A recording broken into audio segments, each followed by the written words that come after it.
bom dia! Hoje é dia 7 de maio, que bom ter você aqui com a gente em mais um AgroFag. Professor, para quem quer começar o dia já sabendo das notícias do agro, esse é o lugar certo, né? Bom dia! Bom dia, Daniela. É o lugar certo. Bom dia a todos. E esses são os destaques da edição de hoje. Vamos mostrar como é o manejo de uma plantação de feno. A produção dos fardos de 500 quilos pode ser feita até 7 vezes por ano, sem necessidade de replantio. Agricultor em Santa Lúcia faz o controle biológico dos nematóides e alcança bons resultados. Você vai ver que a produção de aves não para de crescer no Paraná. No estúdio, o presidente do Sindiavipar fala sobre os desafios e as perspectivas do setor para os próximos anos. A Dapar alerta que a campanha de atualização dos rebanhos já começou. O Ministério da Agricultura estabelece novas regras para a comercialização do bacon. Granja Biribas promove um dia de campo sobre melhoramento genético e a qualidade da carne suína. O AgroFag começa agora.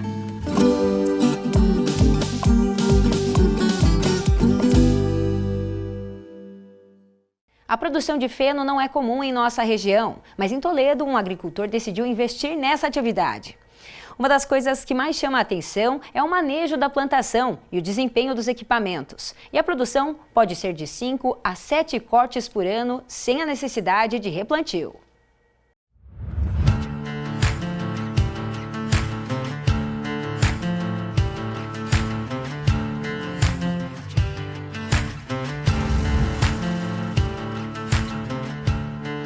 Na propriedade da família Netson, que fica na linha Cerâmica Prata, em Toledo, os negócios giram em torno do feno.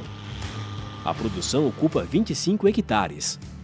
Aqui, a variedade é o capim vaqueiro, a mais indicada para a alimentação de animais de criação, especialmente para aqueles que precisam de uma dieta rica em nutrientes. Nós fomos informar com o pessoal que já trabalhava há mais tempo com esse material, né? Indicaram para nós a questão da qualidade dele, né? Que a qualidade é pouco superior às outras aí. Questão de demanda, de comercialização também? Para comercializar é melhor, né? Porque como ele tem uma qualidade melhor, você consegue agregar um pouco mais de valor em cima do produto também, né? O plantio começou em 2014. De lá para cá, o produtor vem fazendo apenas a manutenção do solo com adubação e inseticidas contra pragas. A cada colheita, ela volta a crescer, não precisando ser replantada. O principal é a adubação, né? Adubação, veneno para inseticida, né? A famosa lagarta aí da grama, né? E a manutenção no solo. Calcário, gesso, toda essa adubação aí também. Dejeto suíno, né? Que a gente aplica muito aí. Quando o capim atinge uma altura ideal de 30 centímetros, que pode levar em média 32 dias, o material é cortado com uma segadeira. Após realizar o corte, o capim fica espalhado na propriedade de um dia para o outro, para reduzir a quantidade de água.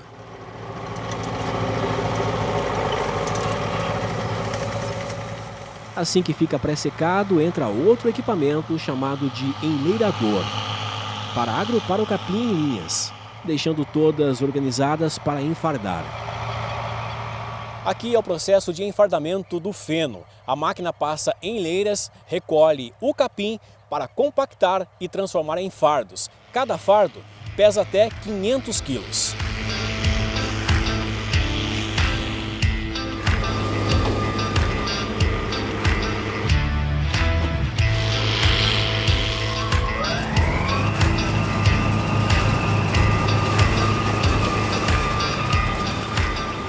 Os fardos ficam todos compactados e padronizados. Daqui são carregados no caminhão e transportados para outra área.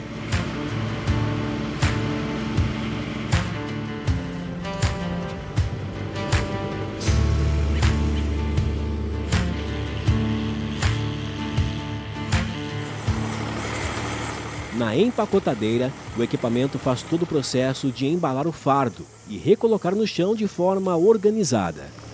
O plástico ajuda a preservar a qualidade do feno, protegendo contra a umidade, impedindo a perda de fibras e nutrientes importantes, além de prolongar a vida útil em até 8 meses. O processo de embalagem desse material é para conservar o material dentro ali, porque se não tiver essa embalagem, entra oxigênio e muda a fermentação e com certeza vai ter mofo e vai perder o material, né? É para não entrar oxigênio dentro do material. O corte é realizado de 5 a 7 vezes por ano. E a produção média fica em torno de 125 fardos por hectare. O Fabiano é o responsável pela comercialização e destaca que o mercado está aquecido. O valor gira em torno de R$ 320 o fardo embalado e pré-secado para retirar na propriedade. O mercado ainda está bem aquecido ainda. Nós viemos de vários anos de estiagem aí, na verdade, né? Então está bem aquecido, bastante produtores sem silagem ainda. E ainda está bom o comércio ainda. E agora vai entrar o inverno, vai ficar bom, né? Normalmente se abaixar um pouquinho as vendas, vai ser lá por outubro, novembro só agora. E como que é a comercialização aqui? Para onde vai esses fenos aqui? É para a região, o Brasil todo? 90% para o sudoeste do Paraná e 10% Santa Catarina. Oeste e Vale do Itajaí. Oeste catarinense e Vale do Itajaí, Santa Catarina.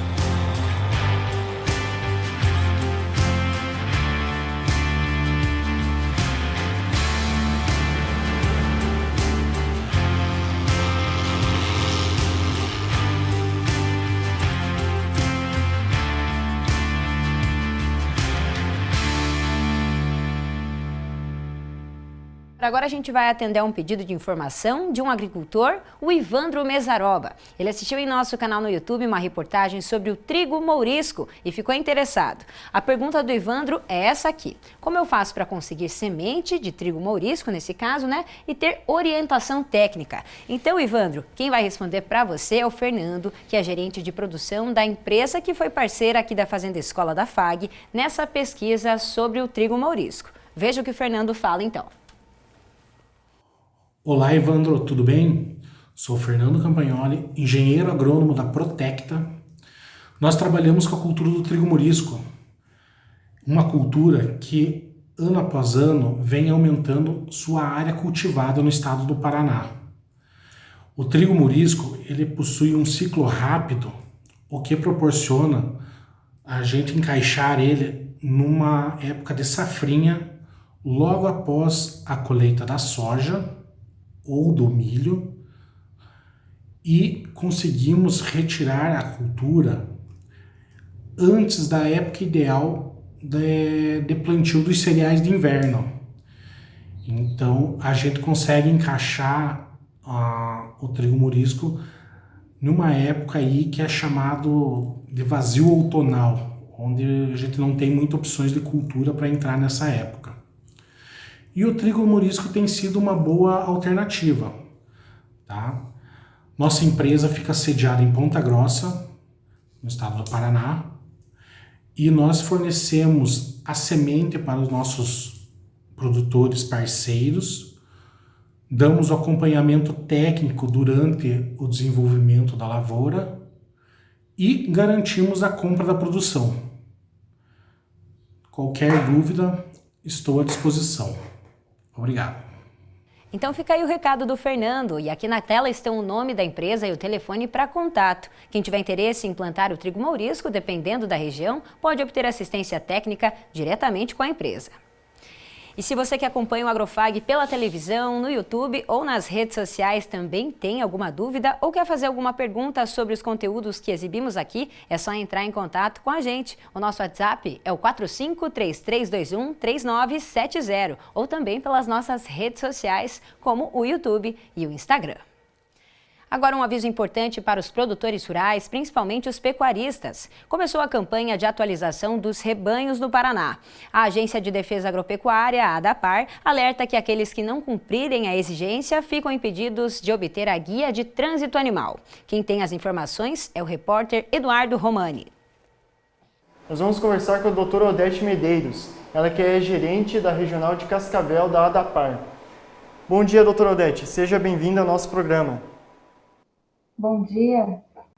E para contextualizar um pouco inicialmente a nossa conversa, qual que é a importância do produtor manter a atualização do cadastro dos seus rebanhos?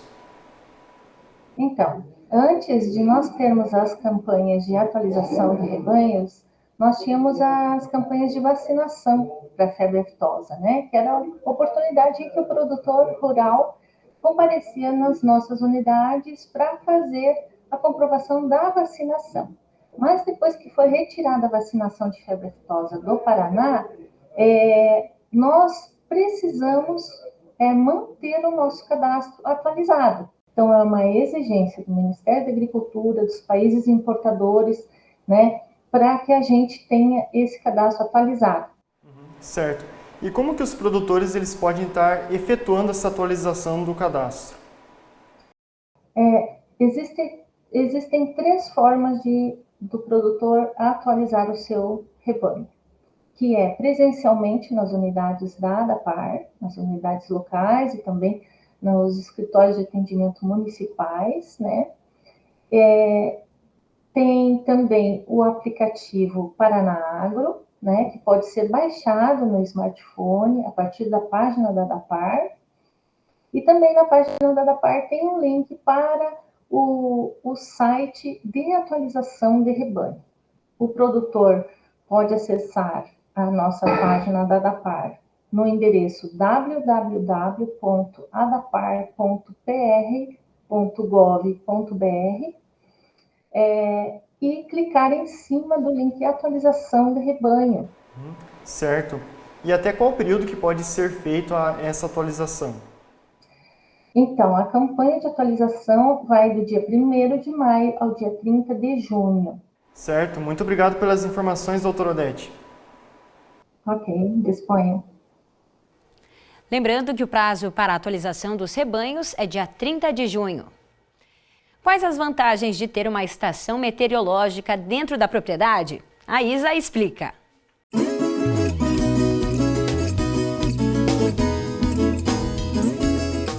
Bom dia, Antoniela. Bom dia, Celso. Com a chegada do inverno, a equipe da Fazenda Escola, junto com os alunos do curso de agronomia, já começam a se preparar para as tomadas de decisões para a olericultura. Sabemos que o principal impacto do frio na agricultura é a queima das folhagens. Elas acontecem por conta de geadas, que ao entrar em contato com a folha, pode deixá-la congelada. Os ventos gelados também causam danos que consideramos imparciais, ou seja, não levam à morte da planta, mas prejudicam o desempenho de algumas variedades, principalmente as alfaces. Neste sentido, é ideal ter dados a respeito dos fenômenos climáticos de maneira adiantada, o que pode ser feito a partir de estações meteorológicas. Essas estações coletam e analisam os dados, e desse modo, o clima local ou da região é definido. Ela também é capaz de indicar com antecedência mudanças bruscas na temperatura e umidade do ar, verificar índices do volume de chuva e radiação solar, além de poder detectar a velocidade e direção do vento. As estações meteorológicas são de 2 tipos. As automáticas, que temos aqui na fazenda e que compreendem uma coleta de dados totalmente automatizada, em que todos os dados são enviados para uma central, onde programas computacionais integram todas as informações e permitem uma análise das condições climáticas. No caso dessa estação meteorológica, as informações são coletadas de hora em hora e estes dados ficam disponíveis no sistema para os alunos e colaboradores. Já as convencionais necessitam da presença diária de um profissional para coletar os dados presencialmente. Essas informações precisam ser sistematizadas e adicionadas em um banco de dados. E neste tipo de sistema, as medições precisam ser realizadas 4 vezes por dia e algumas observações são visuais, demandando técnica e conhecimento do coletor. A partir dessas informações, uma das alternativas que adotamos aqui na Fazenda Escola para minimizar esses danos é cobrir os canteiros de hortaliças nas noites de temperaturas mais baixas, além de organizar as produções e transplantes de mudas e os horários de irrigação. Não deixem de nos acompanhar no @agrofag. Nos vemos na semana que vem e até lá! Valeu, Isa! Na semana passada, a nossa equipe participou de um dia de campo sobre o melhoramento genético e a qualidade da carne suína. Foi na Granja Biribas, em São Pedro do Iguaçu, onde são criados animais destinados especialmente para cortes nobres. Uma tarde inteira de muito aprendizado sobre raças com alto padrão genético. O dia de campo da Biribas contou com participantes interessados em investir na suinocultura, além de produtores e profissionais ligados ao setor. No encontro foi apresentado o programa de melhoramento genético adotado na granja, que trabalha com 6 raças: Landrace, Large White, Duroc, Pietran, Moura e a linha sintética chamada de BM. Quem fez a apresentação dos animais foi o seu Renato, especialista que trabalha com suinocultura há mais de 40 anos e é PhD em melhoramento genético. Pietran é uma raça de origem belga, de baixíssima espessura de toicinho e de altíssimo rendimento de carne. Tá? Então, os Pietran aqui na Beribas não são Pietran pequenos, são animais grandes. A cada lote de suínos, seu Renato destacava as principais características da raça. É um macho terminador para produzir suínos de abate. Então nós olhamos muito o comprimento, olhamos muito aqui, ó, a conformação do pernil. Esse é outro macho, 1 ano. Esse aqui tem 1 ano de idade. Olha o tamanho desse bicho aí. Olha o tamanho do pernil dele. Hoje, nesse dia de campo, nós procuramos mostrar as diversas raças de suínos que têm uso comercial. Nós dividimos as raças em linhas maternas e linhas paternas. Nas linhas maternas, nós mostramos aqui Landrace e Large White, que são linhas de produção de leitões, de cujo cruzamento nós produzimos as fêmeas F1, que são usadas para a produção de suínos para o abate. Então, primeiro mostramos as linhas maternas, Landrace e Large White, depois mostramos linhas paternas ou raças paternas, Duroc e Pietran, mostramos alguns cruzamentos de Duroc e Pietran, mostramos também algum material sintético de linha macho, no sentido de produção de machos para a produção de suínos para o abate, com grande rendimento de carcaça, com grande quantidade de carne e carne de boa qualidade. E também tivemos a oportunidade de mostrar nesse evento aqui raças para a qualidade de carne, genética para a qualidade de carne. Na verdade, esse foi o principal objetivo do dia de campo: destacar a qualidade da carne, através de cortes nobres que podem agregar valor na comercialização dos animais. Muitas pessoas se perguntam o que é qualidade de carne. Qualidade de carne é carne que tenha saúde, né, que não tenha risco para a saúde humana em primeiro lugar, né? Mas qualidade de carne, quando a gente que é técnico fala em qualidade de carne, a gente está pensando naquela carne de consumo, pensando no sabor da carne, pensando na suculência da carne. Então, hoje na Beribas, nós temos diversos genótipos focados em carne de qualidade e que são capazes de produzir carne com marmoreio, né, com alto teor de marmoreio, gordura intramuscular e carne muito suculenta. Uma carne a qual dá para agregar muito valor na hora de comercialização, né? Na nossa indústria no Brasil, nós produzimos grandes volumes de carne. O Brasil é o 4º maior produtor de suínos no mundo, né? Mas esse é um segmento novo quando nós falamos em qualidade de carne. O melhoramento genético pode contribuir para a expansão da atividade.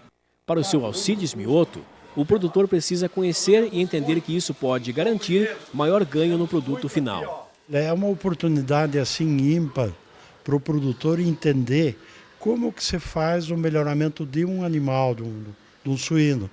E a importância que ele tem que dar para esse valor genético, que isso vai expressar mais ganho lá na ponta. Se ele colocar isso na ponta do lápis e calcular, ele vai ver que esse animal melhorado geneticamente vai agregar muito mais para ele. Depois da apresentação das raças, foi realizada uma mesa redonda para debater temas que são importantes para a suinocultura. De acordo com Luiz Mioto, um dos diretores da granja, a expectativa é de que haja uma reação no setor nos próximos meses. A gente está observando agora uma redução drástica no custo de produção, né? Milho e soja, eles vêm caindo de forma consistente nos últimos 60 dias, né? Uma redução bastante drástica. E com isso, assim, existe uma tendência de, nos próximos meses, você ver essa demanda reprimida se aflorar. Muita gente vai querer repor tudo que deixou de repor nos últimos 2 anos, muita gente vai querer retornar ao volume de produção que tinha anterior. O cara que tinha 100 matrizes baixou para 50, ele vai ter que repor as 50 e colocar mais as 50, né? Então, há uma expectativa de uma melhoria no cenário pela redução de custo de produção.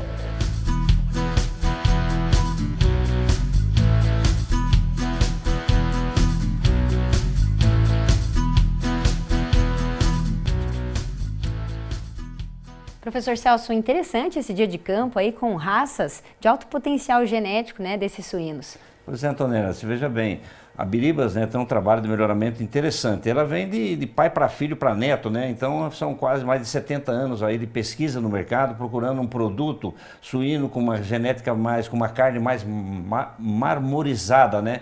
Que dá um gosto diferente, um sabor diferente para quem vai saboreá-la, né? E nós sabemos, né, que essa dificuldade dos independentes no mercado é muito complicada, né? A estabilidade, ficar no mercado. E esse trabalho que eles vêm fazendo proporciona, assim, um nicho do mercado, né? Uma competição em termos de, menor em termos de carne nobre, né? Que ele coloca no mercado, né? Parabéns à equipe Biribas, né? Pelo que tá fazendo, né? E essa tradição de pai para filho, né? Então, eles exploram alguma coisa no mercado que será carne nobre, nicho de mercado, carne mais marmorizada, é uma maneira de sobressair nesse mercado altamente competitivo.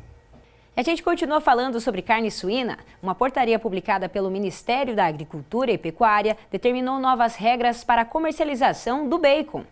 Agora só podem ser considerados puramente bacons os cortes produzidos a partir do abdômen do porco. Outros tipos de corte devem ser identificados nas embalagens. Vamos saber os detalhes sobre essa nova regulamentação agora. Para esclarecer essa questão, eu converso agora com a Marinês Paula Corso, que é especialista em tecnologia de alimentos e também professora da UTF-PR de Medianeira. Seja bem-vinda, Marinês. Obrigada, Toniela. Boa tarde a todos. Vamos conversar então um pouquinho em relação ao que muda agora nessa legislação em relação à comercialização, à venda desse bacon. O que muda a partir de agora? Bom, de acordo com a nova portaria do SDA, portaria número 748, que foi publicada em fevereiro agora de 2023, entrou em vigor, na verdade, agora, dia 1º de março, houveram algumas modificações, acredito que uma das principais é em relação à denominação de venda do produto, né? Para ser denominado de bacon, né, puramente bacon, somente quando o produto for elaborado a partir do corte obtido da parede torácico-abdominal de suínos, né, que vai do osso externo ao púbis, ou seja, somente a parte abdominal. Caso seja elaborado produtos análogos ao bacon, por exemplo, utilizando os mesmos processos de cura, cozimento, defumação, mas com cortes adjacentes a essa porção abdominal, como, por exemplo, paleta, lombo, pernil, né? Esses passam a ser denominados de bacon, seguido da denominação do corte. Então, por exemplo, bacon de pernil cozido, bacon de lombo cozido. Então, é uma alteração ali importante, né? Enquanto antes até era permitido conter músculos adjacentes ali no processo de elaboração, mas a designação continha apenas bacon especial, bacon extra, né? Então, essa mudança, ela é muito importante, ao meu ver, uma vez que torna mais claro ali para o consumidor o que ele realmente está comprando, né? E agora, em relação ao preço, por exemplo, o preço pago por esse bacon natural, o bacon que é feito com as partes da barriga do porco, diferente de um bacon de pernil, um bacon de lombo, diferentes denominações, pode ter alteração no preço desse produto? Pode ter, porque, por exemplo, os cortes, o corte dessa região abdominal, ele é um corte de maior valor, né? Também conhecido como panceta, né, na indústria, por conta que ele tem um rendimento menor do que outros como paleta, pernil. A paleta, o pernil, juntos, por exemplo, eles representam 40% da carcaça suína, enquanto que essa região abdominal, que até menos de 15%, dependendo da forma como o corte é feito. Então, digamos assim, considerando que ele é um corte de menor rendimento, ele também tem um maior valor agregado, tá? Então, levando isso em consideração, um bacon feito com pernil, com paleta, ele deve ter um valor menor, né? Marinês, muito obrigada pela sua participação aqui com a gente. Um ótimo dia para você, bom restante de semana. Ok, eu que agradeço. Um ótimo dia a todos. Confira agora os preços no mercado agrícola. O preço dos grãos segue em queda em Cascavel. O valor da saca da soja R$ 126,00, a saca do milho R$ 50,00 e a saca do trigo R$ 73,00. No próximo bloco, vamos falar sobre a avicultura no Paraná. O setor é um dos mais importantes para o agronegócio regional. No estúdio recebemos Roberto Keifer, presidente do Sindavipar. É daqui a pouco.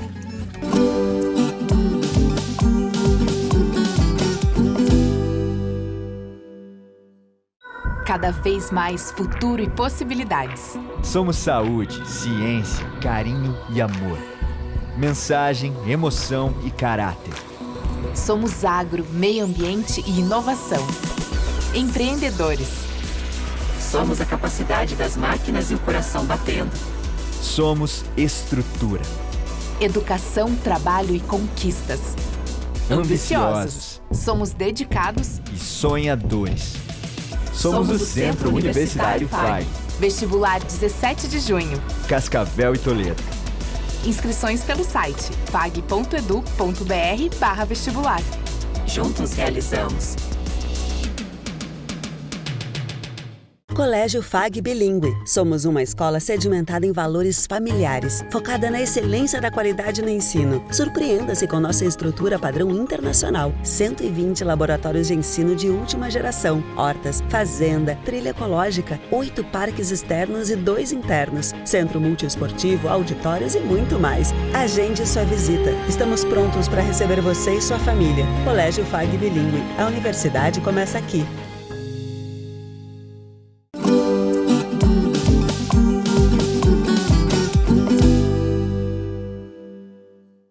O Paraná é o maior produtor e exportador de aves do Brasil. O setor movimenta por ano mais de 30 bilhões de reais. Uma cadeia produtiva que envolve investimentos, tecnologia e controle sanitário. Um trabalho que começa no campo, nos aviários e segue até a indústria. No ano passado, o Paraná produziu quase 4 milhões de toneladas de carne de frango. Esse número representa 33% da produção nacional, mais do que o dobro do total dos estados do Rio Grande do Sul e Santa Catarina. As demandas do mercado interno e externo e a participação das indústrias levaram ao aumento da produção e, consequentemente, da renda. Segundo o DERAL, o setor movimentou em 2021 33 bilhões de reais, 13% a mais do que em 2020. O Paraná é também o maior exportador, responsável por 40% do volume destinado a países como a China, os Emirados Árabes e o Japão. Esses resultados tornaram o Paraná líder nacional na produção e na exportação de aves, fruto do trabalho de dedicação dos avicultores. Um exemplo é essa propriedade localizada em São Salvador, distrito de Cascavel. Aqui são 3 aviários que abrigam aproximadamente 70 mil aves em sistema de integração. Faz apenas 5 dias que os pintinhos foram alojados nos aviários, uma etapa que exige atenção redobrada. O Alceu é engenheiro agrônomo e auxilia na criação dos animais. Para garantir a produção, os investimentos são constantes. O planejamento, tem investimento, para ele se pagar no período, ele tem que se pagar o funcionário no período do investimento. Então, hoje você tem as fontes de energia, por exemplo, aqui são utilizadas pellets, gás e uma parte elétrica, muito pouco ainda, e tem função de que estamos entrando com energia solar, tá? Mas esse custo ele é elevado, a margem está ficando pequena, mas como toda atividade tem que levar certinho para nós não termos problema final do pagamento da conta, como se diz, né? Atualmente, a principal preocupação do Alceu e de todo o setor é com o risco da influenza aviária, o que faz com que os avicultores intensifiquem ainda mais as práticas de biosseguridade nos plantéis. A desinfecção das pessoas, as mãos, todo aviário tem um lavatório para poder lavar as mãos, você muda de um para o outro. A troca de calçados para entrar de um aviário e outro, até para evitar contaminação entre aviários, né?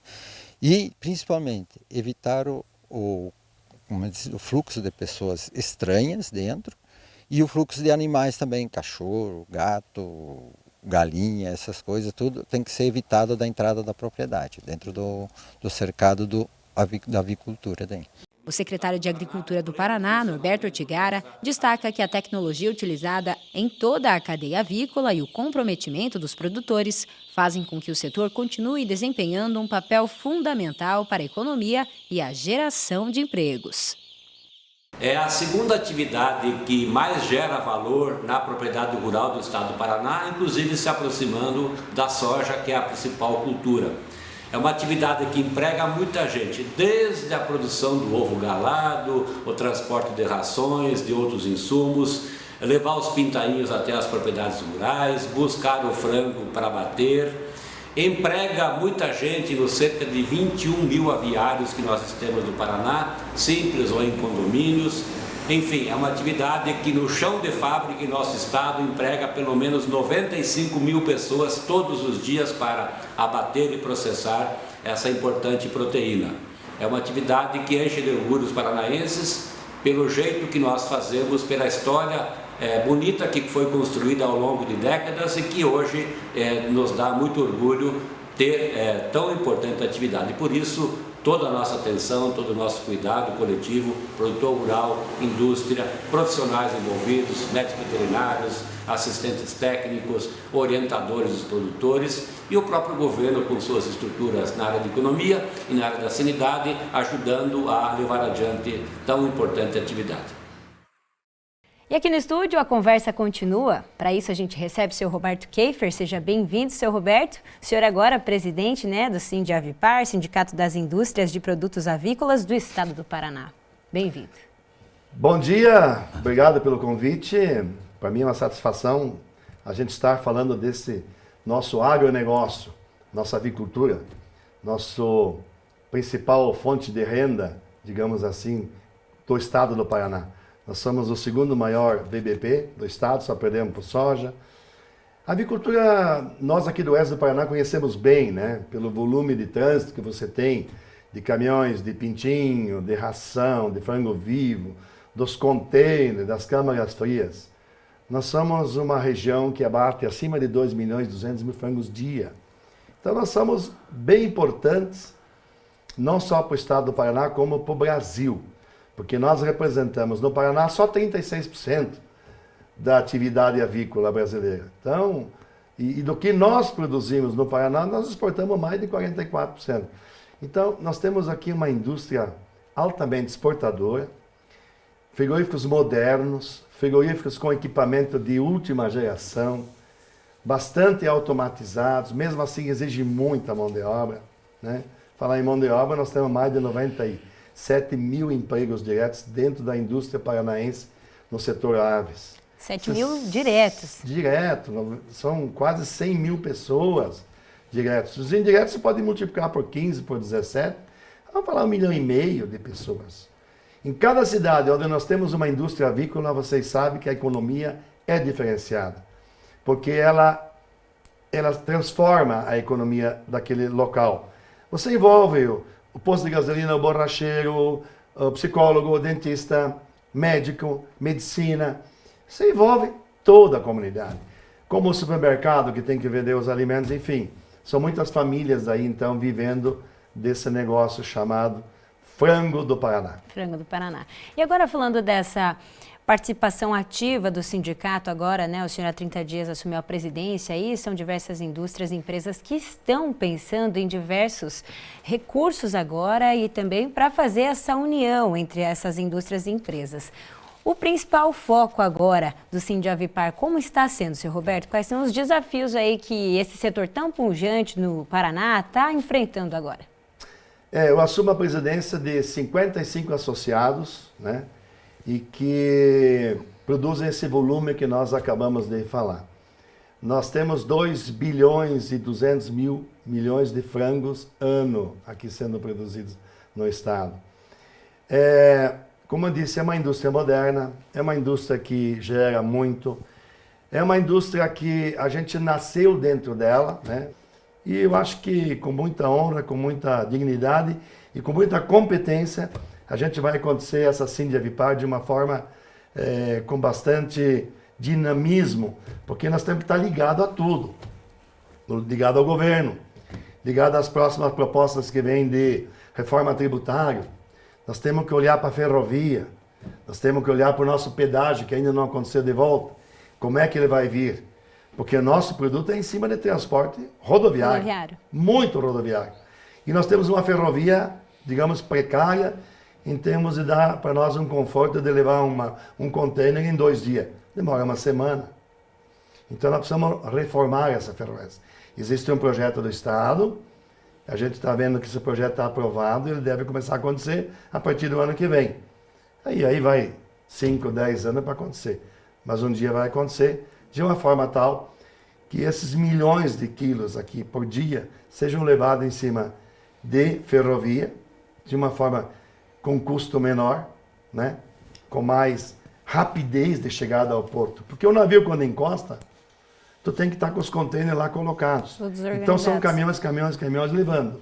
Quando você tem uma ferrovia com competência, você vai estar em 2 dias. Muitas vezes você estoca aqui e leva lá. Então são custos menores. E quando você levou o container para o porto, você está pagando para alguém o depósito desse container. Energia que gasta e tal. Tá certo? E o navio está lá. Passou 2, 3 dias, você acaba pagando o famoso demurge. Então você paga uma demanda a mais por estar esperando a carga. Então, como o senhor comentou, essa questão do transporte, né, é algo a se pensar, é um dos gargalos que agora vocês também vão estar pensando em alternativas. Professor Celso, a gente conversava sobre isso antes, né? E aí eu acho que a função do sindicato, né, Roberto, seria atuar realmente nessa parte de melhorar essa logística, né, para você ter essa facilidade, né? Seria uma das funções, né? Na última gestão que terminou há poucos dias do Irineu da Costa Rodrigues, presidente da LAR, nós tivemos muitas reuniões com o governo do estado, olhando essa questão da logística, né?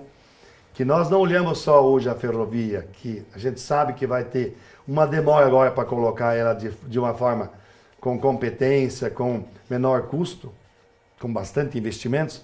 Tem que ver também quem será o grande investidor disso. Então nós vamos ter um bom tempo ainda para isso acontecer. Para poder acontecer. Agora, outra pergunta, né? Somos competitivos com o mundo lá fora? Como que é nós produzindo frango aqui?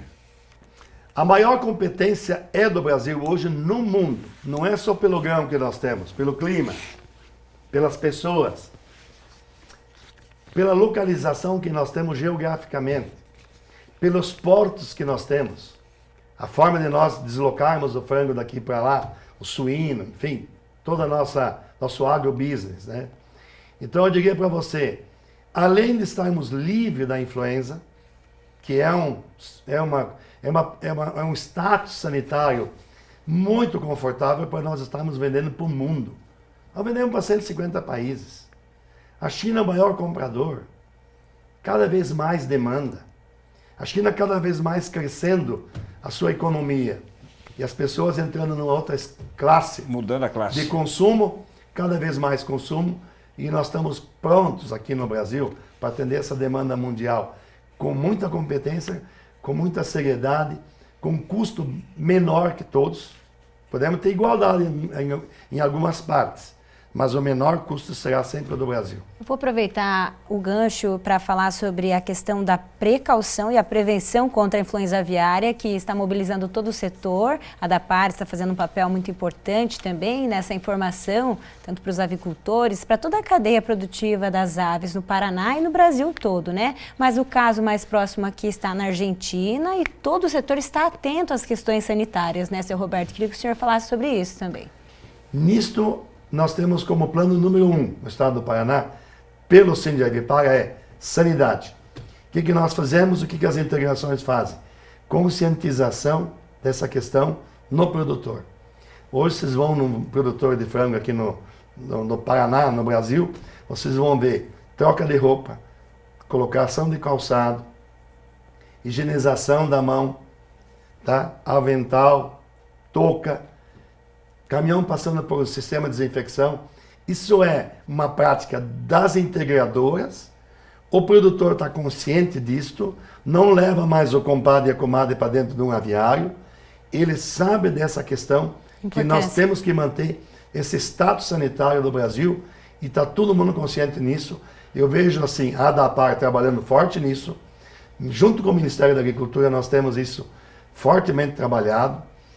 E, a princípio, a gente está preparado se caso vier um problema desse tipo. O status sanitário não será mais o mesmo, porém os países estão entendendo que o mundo todo está tendo esse problema. Então, se amanhã nós tivermos e não vendermos por não ter o status livre, aí o mundo vai passar fome. Então, os entendimentos estão começando a acontecer via Ministério, a nossa Associação Brasileira da Proteína Animal, junto com os países. Mas se eu tiver um problema naquela zona de 10 quilômetros, não mandando dali, mandando as outras regiões, ok? Então cada país está começando a entender que é possível se fazer por região, a questão do status sanitário, ou por estado, e assim por diante. Então está tendo esse trabalho já, para não termos um susto maior o dia que isso acontecer. Uma questão de controle, realmente, né? Eu vou voltar um pouquinho no assunto para falar da industrialização de novo. Em relação a esse perfil aqui do oeste do Paraná, no ano passado também Cascavel foi a cidade que mais produziu frangos no Brasil todo, né, seu Roberto? Essa questão também muito ligada à sustentabilidade, as questões ligadas à ESG. O senhor acredita que o setor daqui para frente, além das questões sanitárias, também está dando exemplo na questão da sustentabilidade? O ponto número 2 é sustentabilidade. Nós queremos trabalhar como um facilitador de implantação do ESG, que nada mais é que um trabalho olhando para a questão ambiental. Todos nós temos consciência que nós temos que tratar nossos efluentes, nos incubatórios, nos frigoríficos, mas o produtor também tem que cuidar das aves que morreram, como é que ele vai eliminar isso, se é numa compostagem, se é na cremação, olhar para a água, reaproveitamento de água de chuva. Nós temos que olhar para o setor ambiental e nós temos consciência disso. A biomassa, ele planta eucalipto para cortar e depois usar como aquecimento no aviário. Isso tudo tem que estar colocado no papel, depois isso certificado através dessa agenda ESG. O S é de social, olhar para as pessoas. Como que você cuida hoje do teu pessoal? Como é que é o ambiente de trabalho? Como é que ele está em casa? Como é que ele se comporta na sociedade? Olhar para o nosso fornecedor, né? Como é que ele também age com relação àquilo que ele produz para me vender. Governança do G nada mais é do que ter a conscientização dos donos da companhia de realmente tem a necessidade de implantar isso. Esse sistema, ele te dá uma certificação, depois um selo verde, mas ele é o principal fator amanhã depois para um financiamento. O banco vai perguntar, você está implantando, você está implantado, você tem esse sistema já funcionando? Senão, eu não te dou financiamento. Então essa implantação nós vamos fazer acontecer. Então a sustentabilidade nós vamos trabalhar muito forte. Isso é o plano número 2 de sustentação.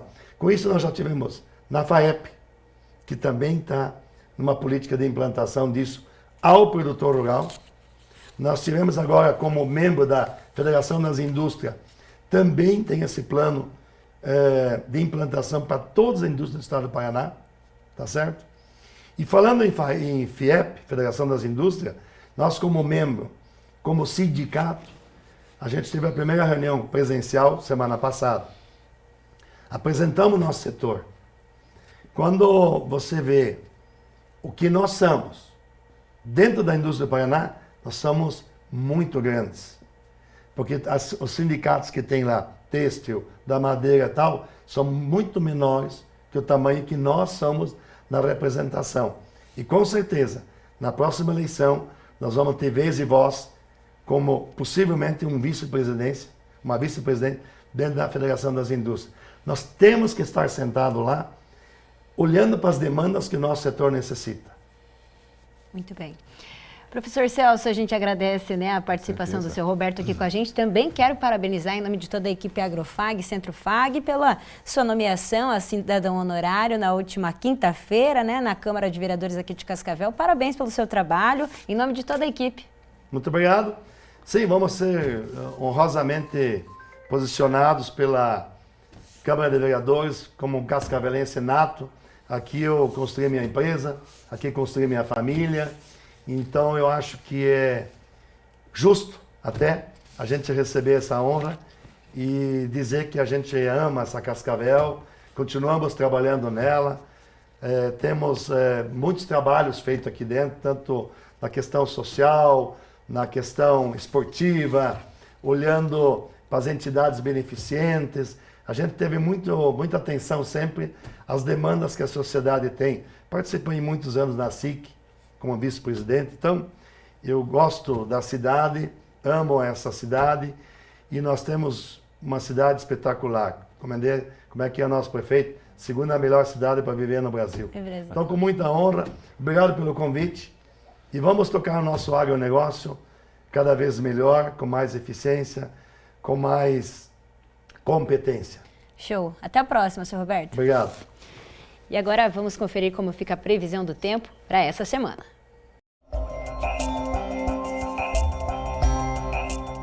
O tempo durante o fim de semana recebeu a influência da umidade e do calor vindos da região norte do Brasil, fato que propiciou a formação de chuvas isoladas, principalmente nas regiões da metade sul do Paraná.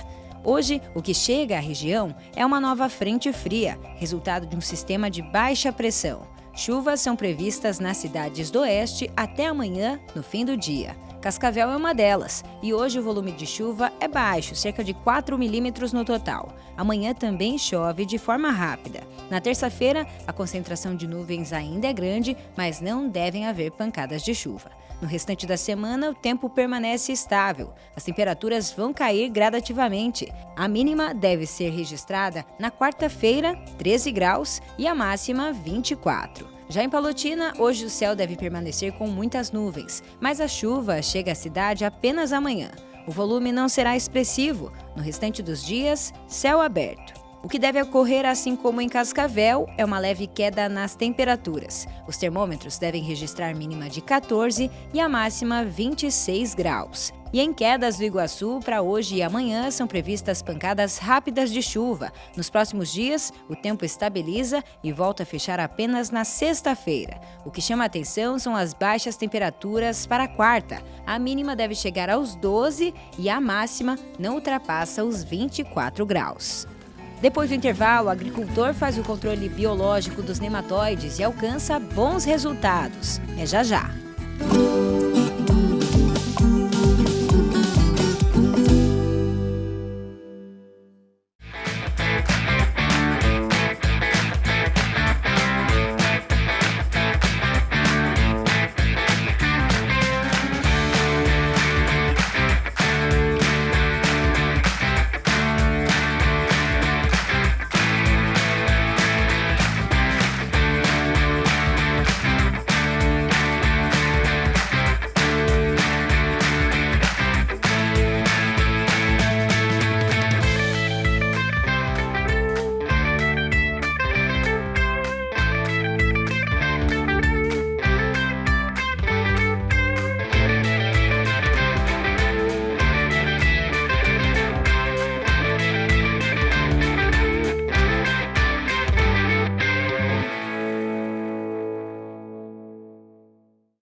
Conectados ao mundo.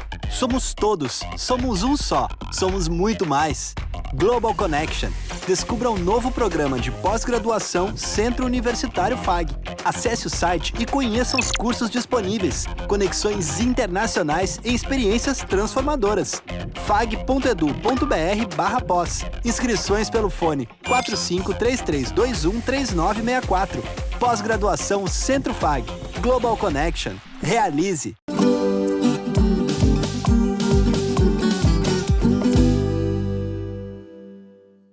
Os nematóides são organismos difíceis de identificar a olho nu, mas podem provocar prejuízos significativos para as plantações. Eles atacam as raízes, servindo de porta de entrada para bactérias e fungos prejudiciais ao desenvolvimento das plantas. No município de Santa Lúcia, um produtor rural tem investido no manejo da plantação de milho com o uso de nematicidas biológicos e já percebeu benefícios para a produção. Hoje, na propriedade do seu Valdérico, estão plantados 120 hectares de milho. O produtor está satisfeito com o desenvolvimento da lavoura, mas sabe que esse resultado só está sendo possível por conta do combate aos nematóides. Um trabalho que começou a ser feito lá atrás, ainda durante o cultivo da soja. Nós vimos a necessidade de usar o produto biológico já na soja. Nós via que tinha umas reboleiras no meio da lavoura e nós fazia análise da terra e via que fertilidade não era.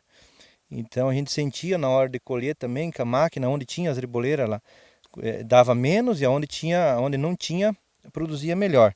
Aí procuramos engenheiro agrônomo e descobrimos que nessa área então nós tinha nematóide.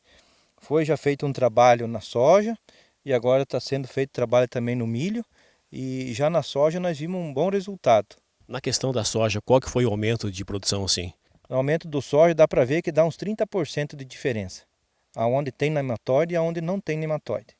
Para fazer um comparativo, o agricultor deixou uma pequena área da plantação sem aplicar os produtos. A diferença é visível, como explica o Felipe, engenheiro agrônomo que dá assistência técnica ao seu Valdérico. Aqui uma planta, né, mais raquítica, né, uma planta mais fraca, né? Então a gente, com certeza essa planta está com menos raiz, né? Por isso o menor desenvolvimento, né? Então ela absorveu menos água, absorveu menos nutriente. E aqui uma planta sadia, né? Uma planta com um sistema radicular bem desenvolvido, né? Onde absorveu mais nutriente, absorveu mais água, né? E o porte dela, né? A diferença, então, de uma planta que tem um sistema radicular menor, onde tem um sistema radicular maior, né? Então muitas vezes é isso que a gente vem procurando aí nesses tratamentos, né? Ter uma raiz mais sadia e ter mais raiz, né? Por isso do controle de nematóide, né? Pensando em ter raiz e também no controle de fungo de solo com o tricoderma, pensando em proteger essas raízes, que também não adianta a gente ter raiz e não proteger elas, né? Os nematóides são vermes que se alimentam das raízes das plantas e causam muitos danos na produtividade das lavouras. As raças de nematóide, né, que são classificadas em raças, nematóide de galha e de lesão, e também um pouco de nematóide de cisto. Nematóide de cisto ainda um pouco no início, aqui para a nossa região, mas mais nematóide de galha e lesão, né? Que há 2, 3 anos atrás aí ninguém quase se falava de nematóide e hoje já está aparecendo muitos danos, né? Após identificar em testes e laboratórios as espécies presentes na propriedade do seu Valdérico, o agrônomo optou por usar produtos orgânicos para o controle e manejo. O controle do nematóide tem que ser um controle sequencial, né? Não é só uma aplicação, né? Principalmente pensando nos biológicos aí, né? Que eles vão estar no solo. Então toda a cultura que for implantar, temos que colocar no tratamento de sementes, produtos, né? Para estar auxiliando aí, diminuindo a população, né? Agora no milho safrinha a gente usou os produtos para nematóide pensando mais no controle do ovo do nematóide, né? Então para diminuir a população do nematóide, pensando que quando chegar lá na soja não ter tantos nematóides, né? E outros produtos, né, que a gente vem utilizando também pensando no controle da mobilidade e do ovo do nematóide. Então, porque não adianta a gente só proteger a raiz e não controlar o ovo, não diminuir a população, né? Porque o nematóide a gente sabe aí ele consegue sobreviver no solo até 10 anos aí. Algumas raças até mais que 10 anos sem alimento, né? Então, muitas vezes a gente vê o pessoal falando aí, vou escarificar o meu solo, né? Vou ficar plantando milho 2, 3 anos aí para ver se diminui, que o nematóide ele vai atacar principalmente soja, né? O milho ele ataca menos, né? Então, vai atacar mais soja. O pessoal vem plantando milho pensando em terminar com o nematóide, só que o nematóide, como fica 10 anos no solo aí, muitas vezes a prática aí que os agricultores fazem de escarificar o solo ou fazer 1 ou 2 plantios de milho não acaba diminuindo, né? Só atrasa, mas o nematóide vai estar no solo igual. Então, como a gente acompanhou, os nematicidas biológicos podem ser uma alternativa de controle, né, professor? Com certeza, Antonella, os nematicidas biológicos vêm aí para contribuir, né? Mas existem outras maneiras de você prevenir e evitar que isso chegue na lavoura, e existe rotação de culturas. O que são os nematóides? São pequenos vermes microscópicos, né, que vão atuar na raiz da planta. E aí existe uma coisa interessante, né? A gente consegue visualizar o que está externo, né, que está acontecendo nas partes vegetativa e reprodutiva da planta, né? E esquece que no solo pode ter problema. Então, uma boa análise pode resolver isso aí e saber qual que é o nematóide que está causando, de galha radicular ou de cisto, né? Sabendo qual que é, você tem maneiras de controlar isso daí, né? E é muito importante, né, que existe também plantas que são multiplicadoras e redutoras de nematóides.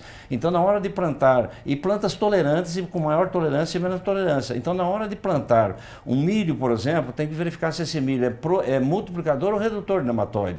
E a soja, se ela tem tolerância ou não. Então, são vários conjuntos, né, para você diminuir esse problema que está no solo, que é difícil da gente ver. E aí os nematicidas biológicos vêm a contribuir com grande intensidade e favorecer a produtividade e ter uma possibilidade de você até diminuir o seu custo da lavoura, né? Conhecimento que gera produtividade. Esse é o tema do Copacol Agro, evento já tradicional na região de Cafelândia. Nessa semana de terça a quinta-feira, produtores associados e suas famílias terão contato com a exposição de tecnologias voltadas para os setores da agricultura, avicultura, suinocultura, piscicultura e bovinocultura de leite, que vão reunir 80 expositores. Olá, cooperado, cooperada Copacol. Hoje a gente está aqui para fazer um convite a todos vocês, a família dos cooperados da Copacol, para estarem participando no evento, o Copacol Agro. Esse evento que é o maior evento da cooperativa de relacionamento com os seus cooperados, que envolve todas as áreas de negócio da cooperativa, desde a produção de grãos às integrações, e vai ser realizado nos dias 9, 10 e 11 de maio, nas dependências do CPA aqui em Cafelândia. Então é um evento bastante importante aí, para o cooperado estar podendo buscar atualização sobre os seus negócios, buscar informação de qualidade, informação técnica de qualidade, para poder levar de volta a sua propriedade e aplicar para gerar rentabilidade em seus negócios. Então fica o convite aí para toda a família dos cooperados da Copacol para estarem participando desse evento aí na semana que vem, dias 9, 10 e 11 de maio. Acompanhe agora como encerraram os preços da proteína animal.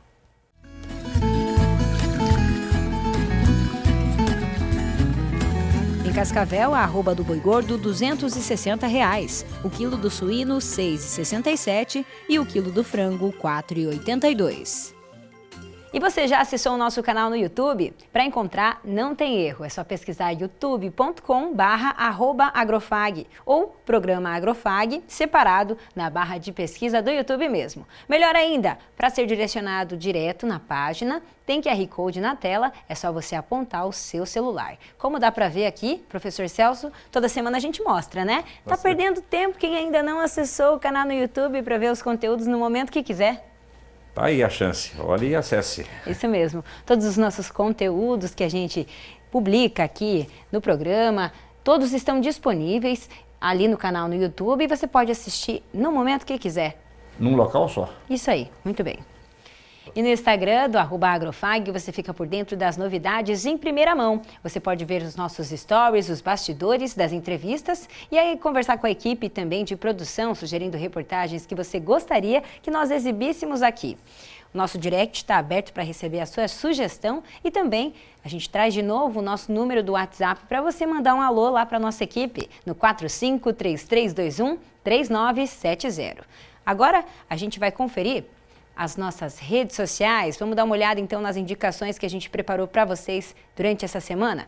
Começamos falando do Sindicato Rural, nosso sempre parceiro aqui nas indicações para especialização, a agenda dos cursos do Senar Paraná, juntamente com o Sindicato Rural de Cascavel, está aberta, olha só, para você conferir. Essa é a indicação da agenda que já está aberta no Instagram do sindicato. Tem o contato também para quem quiser ligar, saber mais, se informar, tirar alguma dúvida. 45999420063. Pelo que a gente pode ver aqui, ó, tem algumas indicações. Introdução à gestão rural, programa de inclusão digital, introdução à informática, operação de drones, comunicação. Vamos passar aqui, a gente tem mais algumas indicações também em parceria com o Sindicato Rural.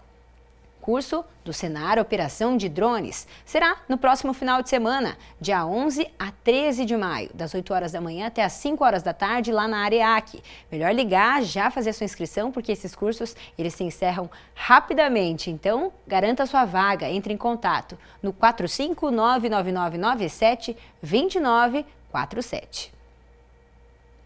Também temos aqui a indicação do curso de aplicação de defensivos NR 31.7, dia 18 até o dia 20 de maio, das 8 da manhã até as 5 da tarde, lá na Plantar, Associação da Plantar, então, que fica na BR 467, quilômetro 105. A Magda também pode tirar todas as suas dúvidas no mesmo telefone, 999-420063.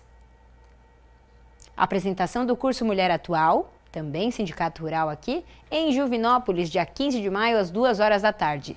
É uma conversa, então, aí para a participação das mulheres ligadas ao agro. Você pode entrar em contato com a Jéssica no telefone 999-36-3198. Indicação da Embrapa também, Saneamento Básico Rural, um curso também selecionado aqui pela nossa equipe. 20 horas de carga horária de curso, ele é gratuito e você pode fazer a sua inscrição por meio do site, tem QR Code na tela também. A Embrapa também apresenta o curso de produção de sementes e ovos embrionados na agricultura familiar agroecológica. Falamos agora há pouco na nossa entrevista com o seu Roberto Keifer. A partir aí dessa produção, tanto em pequena escala de ovos quanto em grande escala, fica aí uma dica também. São 16 horas de curso, é gratuito.